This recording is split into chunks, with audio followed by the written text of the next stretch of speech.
l'any passat vas participar en un Interrail on vas realitzar diverses curses arreu d'Europa.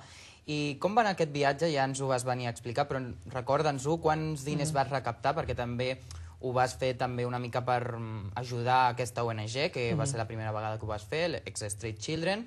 Com va anar aquest viatge? Sí, aquest viatge va sortir una miqueta amb les ganes de col·laborar amb Ex Street Children. Quan ja havia acabat gairebé la temporada atlètica per aquí, em vaig plantejar fer un projecte solidari que era a través de l'Interrail viatjar per Europa i fer el major nombre de curses que pogués. Durant 30 dies vaig participar en 9 curses i com que me'l va patrocinar aquest viatge a MásMóvil, la meva companyia de telèfons, vaig decidir que el 50% dels diners que traiés a cada cursa ho enviaria cap a Ex Street Children.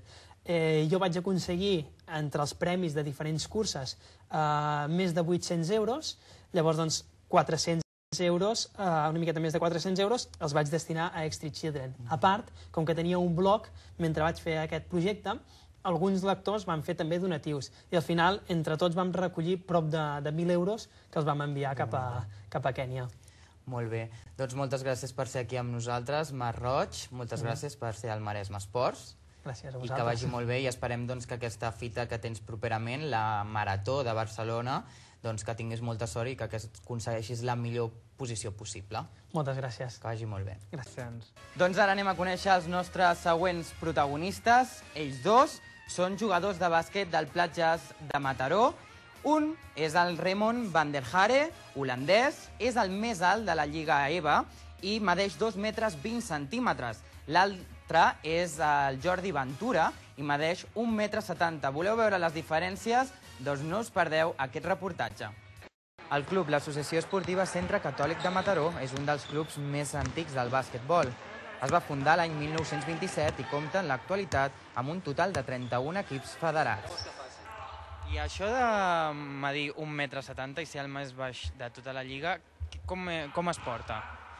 Bé, es porta bé, porto molts anys jugant i sempre tinc la mateixa alçada. Això no significa que res, no? No per ser més alt tens millors qualitats. No, tens que tenir altres habilitats als alts, no? Llavors m'intento aprofitar potser de la velocitat, després del joc dels meus companys i després ser més intel·ligent, intentar-ho. Perquè alguna vegada t'ha comportat algun problema, això, amb algun equip, en algun partit o... Bé, els equips intenten portar-me al poste baix, fer-me jugar a prop de cistella en defensa per aprofitar-se ells en atac i després en atac tens el problema que al penetrar cap a la cistella tens que anar molt amb cuidado perquè els jugadors alts de l'equip contrari et poden fer un tap, no? Cada partit és diferent per ells. Per mi sempre és igual. El contrari sempre és més alt que jo. El Remon van der Hare és el teu company. Què és el que ens podries explicar d'ell i quins avantatges té per ser tan alt? Bé, és un dels referents de la Lliga, no? És el jugador més alt, fa 2,20. Ens ajuda moltíssim en defensa perquè, clar, qualsevol jugador de l'equip contrari que penetri cistella és molestat tots els seus tiros per a la seva alçada i envergadura i després ofensivament, tenir un jugador tan alt a prop de cistella ens afavoreix molt. Tens molta més confiança a l'hora de tirar cistella perquè saps que pot agafar el rebot ofensiu. Ens aporta molt. I a part, dintre del vestidor, és un jugador molt trempat, que és molt de la broma, molt de la gresca, li agrada constantment fer broma als companys i és molt positiu per ell. Esteu tercers a la classificació general. Com veieu la situació per als propers partits i per a la final de la Lliga EVA? Bé, nosaltres sempre afrontem els partits amb ambició de guanyar, no? Sigui el primer o sigui l'últim. No ens podem rebaixar perquè sabem que en aquesta lliga, que és molt competitiva, qualsevol equip et pot guanyar. I s'ha donat el fet, no? Hem perdut contra els últims i hem guanyat els primers. Vull dir, és totalment imprevisible cada partit. I bé, nosaltres jugarem tots a guanyar i al final de la lliga ja veurem si estem a dalt, estem per a mirar o estem a baix, però sempre sortim a guanyar. Per l'altra banda, en Remon van der Hare és un gegant al que a la seva alçada encara no li ha destapat un camí espectacular al món del bàsquet. Mesura 2 metres 20 i amb 25 anys no ha trencat com a jugador. Amb 17 anys va deixar la seva família a Holanda per provar sort al Futbol Club Barcelona. Doncs amb 17 anys ja medies 2 metres 18. Com es portava això? Bien, sí. Mira, si no fuese por mi altura, no estaría aquí en este país maravilloso y bueno, he hecho todo lo que he hecho, ¿no? Que es mi sueño y mira, más o menos ha cumplido y estoy muy contento. Amb quants anys vas deixar Amsterdam i vas venir aquí a Barcelona per entrar al Futbol Club Barcelona? Com va ser aquesta primera cita i aquesta primera sortida sense la teva família i tot? Hombre, era durillo porque estaba todo solo aquí y nadie sabía inglés, solo hablaban castellano y yo no sabía nada de castellano y era duro la primera temporada, pero después de hacer amigos y todo esto sí, me entregué aquí. Quants anys tenies quan vas venir? Recién 17 cumplidos. Era molt jove, no? I la teva alçada, què és el millor i el pitjor de ser alt fora de les pistes?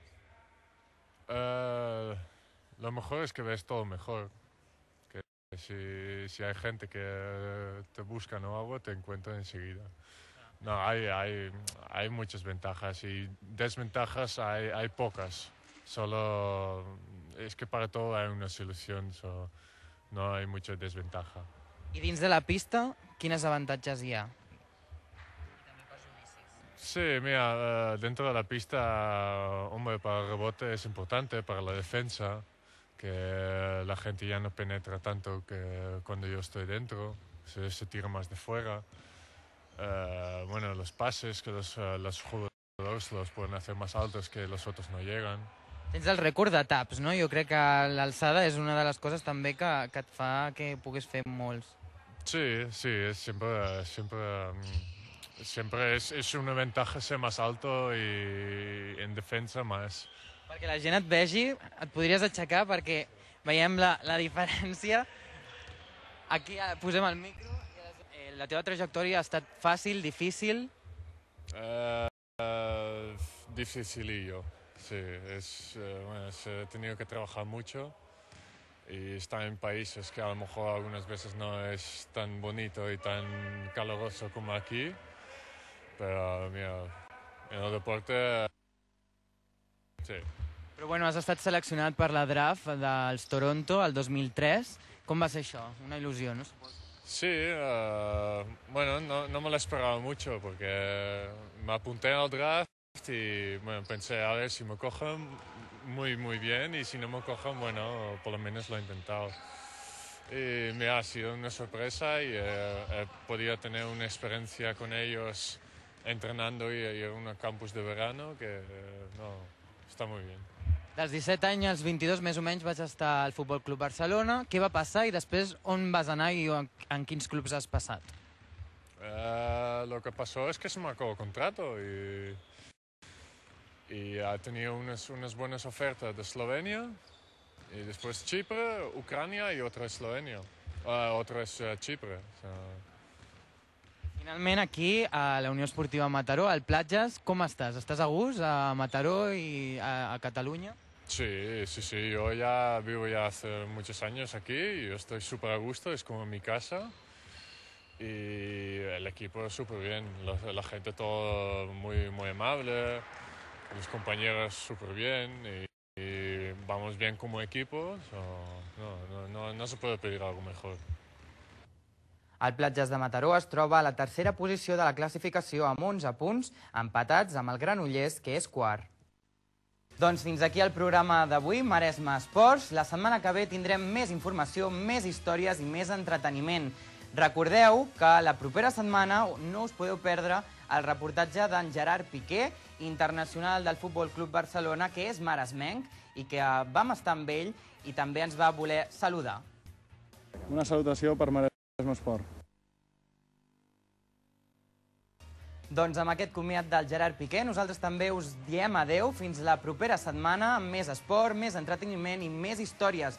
Recordeu que vosaltres podeu ser els veritables protagonistes del Maresme Esports i, per tant, doncs necessitem la teva ajuda, necessitem que ens envieu les vostres històries, com vius tu l'esport, a maresmetv@guai-e.com, maresmetv@guai-e.com. També tenim un grup Facebook al que pots unir-te ja, que és Maresme Esports, de Canal Català TV. D'acord? Estem esperant les vostres històries i, per tant, doncs, les necessitem per realitzar aquest programa, el Maresme Esports. Tornem la propera setmana. Que vagi molt bé.